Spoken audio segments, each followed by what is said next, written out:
cars up to 119, now up to 120. The RPMs there at 7,300, fluctuating between 71 and 7,800. The throttle responses, Dale has it all the way to the floor now on the backstretch. He is in 4th gear. Some great information coming from the Ford telemetry, and now he begins to apply the brakes as he sets the car into turn number 5. It gets way off the throttle, shifts to 3rd, speed reducing to about 88 miles an hour, all the way down to 86 before he comes out of the corner and begins to stand on the throttle once again and accelerate up to 120, 135. Look at the speed increase out of turn number 5, headed for turn number 6. Speed increasing once again, 2nd gear. And here's trouble, big trouble here in turn 5. Oh, a car is upside down. Bob, there are 2 cars. They came in here so fast, and one of them did hit the other one and did get upside down. Both of them hit very, very hard. I believe that's J.D. McDuffie who is on his roof. And one of the drivers is coming out of the car right now. That's Jimmy Means. And now he's going to see if he can assist J.D. McDuffie in getting out of his car. McDuffie's car is on its roof, and Jimmy Means is calling for assistance. This is turn number 5, the one that has created so many problems here at Watkins Glen, not only in Winston Cup racing, but also in GTP competition. There's McDuffie. There's a wheel. Where in the world did that wheel come from as J.D. plows in the wall, and evidently he has, and Jimmy Means goes into the wall while Means is in the air. Thank the Lord that he went in there while J.D. was up in the air. It appeared as if that wheel had come off the car before he left the racetrack and went on to the grassy area there, but there is major damage to the wall, as you can see, and of course our major concern is the condition of J.D. McDuffie. The other car involved is Jimmy Means, and he is already out of his car. The ambulance on the scene now assisting J.D. We'll be back with more from the Budweiser at the Glen in a moment.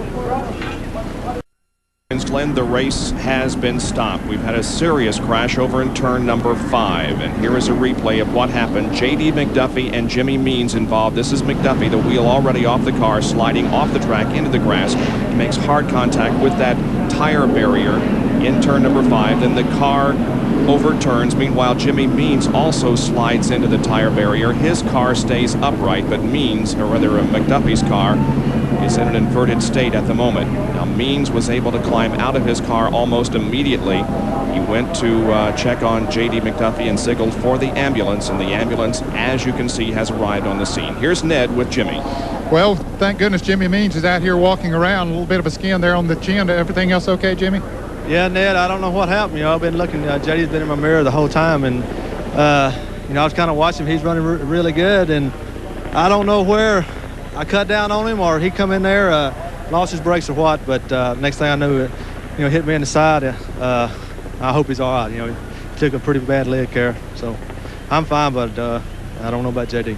Well, you went right under him. It looked like when his car was up in the air. Yeah, I believe it did. You know, I don't know what happened. It just seemed like you know, if you lose your brakes going down that straightaway, and nothing else to do. But I don't know if that's what happened or not.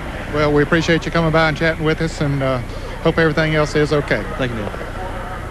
Jimmy Means, one of those involved in this crash down in turn number 5. This is the same corner that Tom Kendall was injured in a few weeks ago in a GTP car when his suspension or hub broke on that car, and he went in hard and is now probably watching this race this afternoon from his home in California and doing well in his recuperation from leg and feet injury suffered in that crash. And now we are looking at the scene of the crash where they continue to try to get J.D. McDuffie out of that car. Let's go to Jerry Punch. Bob, I'm standing in J.D. McDuffie's pit, and as you see, most of the crew members who work on J.D.'s car week in and week out are not here. They have already left to go back to the garage area to check on J.D.'s condition. Now, they had radioed to J.D. a couple of times after the accident and had not heard back from him. That doesn't mean that J.D. is injured. Doesn't mean anything at all. As a matter of fact, if you remember back at Talladega when they had the major pileup in May, the crew of Kyle Petty couldn't talk to Kyle because Kyle's radio had come unconnected, which is not uncommon with an impact on a racetrack, and they thought Kyle was more seriously injured than he was. And they were, of course, afraid. But the crew here are unable to talk to JD, so they have left the pit area, headed back to the garage area to try to get more information. And we'll update you when we hear more from down here. You just never know about the severity of these crashes. As you indicated, Jerry, some that look very bad turn out to be not all that bad as far as injuries are concerned. And on the other hand, some that don't look too bad can result in serious injuries. All we can do right now is just pray that JD is okay and he can be gotten out of that car quickly into the ambulance and treated at a local hospital. In the meantime, with the race stopped here at Watkins Glen, we'll take this break. Jerry Punch now with Chip Williams from NASCAR. Well, with further information on the status of J.D. McDuffie, here is Chip Williams, the Director of Public Relations for NASCAR. And Chip, what's the information?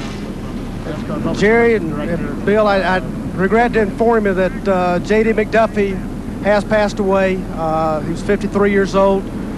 Of course, our hearts right now was with wife Ima Jean and his children, Jeff and Linda, and it's really a pretty sad day right now.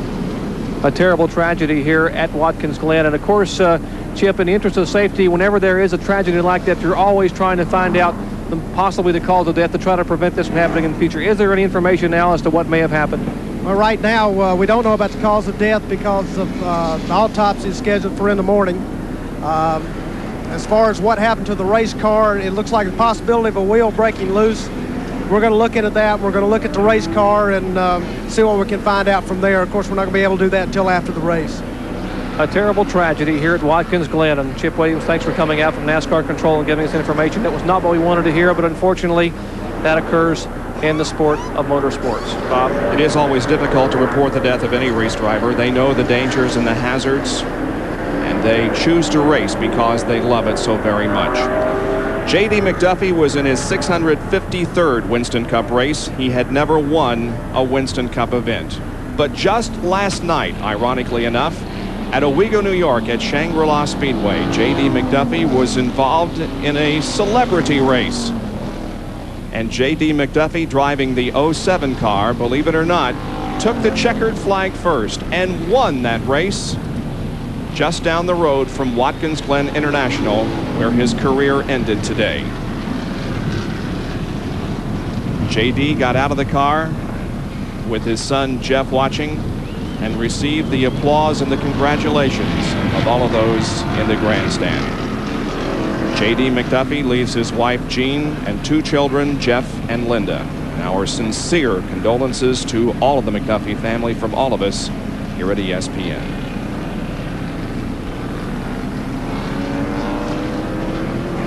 Gene, I know exactly what you're going through, sweetheart. And you fans out there, you wonder how these guys can get in these cars and go back out and restart this race. Hey, it's their job. It's what they do. There's 100,000 people here this afternoon to watch them do that job. There's not a one of these drivers that wants to be in that race car right now. They want to be in the garage area, hugging their wife, their girlfriend, their mom, their crew members, whoever. I don't want to be here now. I want to be over there looking at Ned and looking at Bob and just not saying anything. But we've got a job to do, and that's to report to you who wins, who loses, and what happens during the day. Gene, we all love you, and we're sorry.